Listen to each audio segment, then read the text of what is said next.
3 তারিখ রাতে আমি তার ফোনটা হাতে নিই। ফোনটা হাতে নিয়ে আমি একটা ভয়েস পাই, ডিলিট করে দিছে, ডিলিট করা পার্মানেন্টলি ডিলিট হয়নি। ওইখান থেকে আমি একটা ভয়েস পাই, ভয়েসটা ছিল এইরকম, 29 তারিখের ভয়েস, এটা টাইমটা আছে 9টা 34-এ।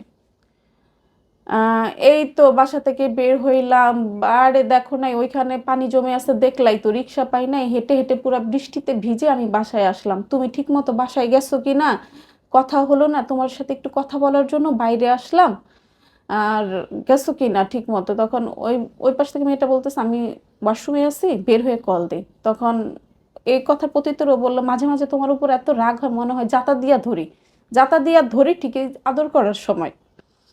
শুনো না, সেকেন্ড টাইম যখন তোমার সাথে আমি সেক্স করলাম, আমি তো আসলে আমার মনে হয় না পাবলিকলি এভাবে বলা উচিত, মানে সে ফিজিক্যাল ইন্টিমেট হইলো আর কি, এই কথাটা ওইখানে আছে, চাইলে আপনি শুনতে পারেন, আমার কাছে আছে।